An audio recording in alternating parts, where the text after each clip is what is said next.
It's because she doesn't see it. Not what we see, and not all of it. And when she looks at him, she sees the handsome man she fell in love with. And when we fall in love with someone, there's a moment when we take a picture of that person with our heart, an emotional snapshot. And if we're lucky, if we're very, very lucky, that person we fall in love with will always resemble that snapshot. I'm talking about loving someone.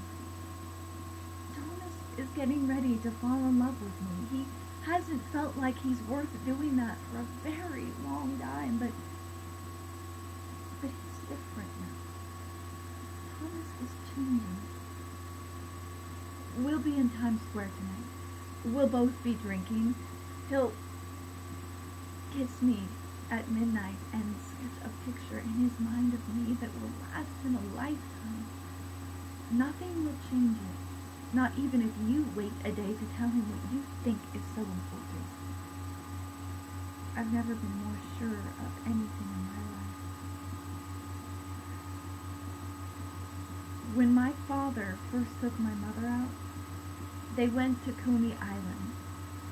They went on the carousel 6 times in a row. They went on some other rides, the Wild Mouse, the Ferris wheel perhaps.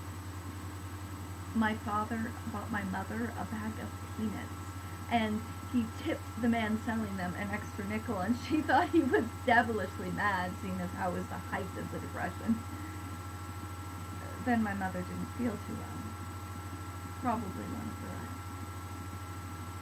They sat on the bench on the boardwalk the rest of the night talking. My father listened to my mother as if she was one of the most interesting, intelligent, and fascinating women he had ever met. More than that, he thought she was funny. It made her feel very special. To make a person feel they're bright is one thing, but to make a person feel they're witty and clever. We spent the rest of the night on the boardwalk talking. My mother has taken me to the bench. I've been to the bench. The lights danced behind them. The music blared from the ride. And in the middle of all of that, when the moment was just right, my mother took a snapshot of my father in her heart. She fell in love. And this was the man and the moment that she would remember the rest of her life until the day she died. She tucked away that photo in her soul. As the years went by, my father ceased to find my mother funny.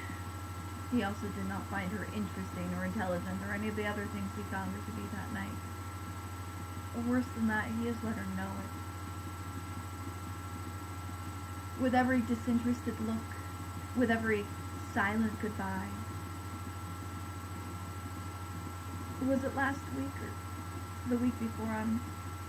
I'm not sure, but my father was on his way out, and my mother came shuffling by, what's left of my mother. And my father took one end of the scarf and tossed it over his shoulder, and I suppose resembled something called dashing to a woman like my mother who still listens to big band music. And he said to her, "Adios, sweetie." And the old woman's eyes filled with colored lights and cotton candy. You could almost hear a calliope playing in the background. Her face, her expression, the life that flared up in her. He was the handsome young man on the bench again.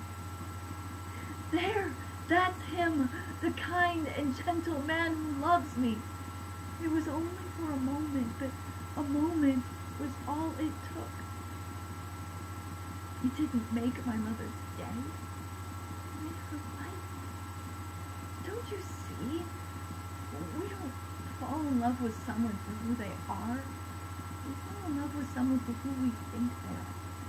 If Tom thinks I'm pretty, we're right do you have to take that away from him? What am I to do with the picture I took of God? What am I to do with my picture?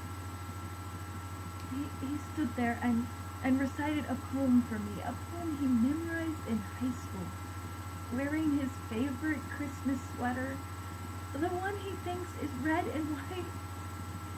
You saw him running out to buy champagne.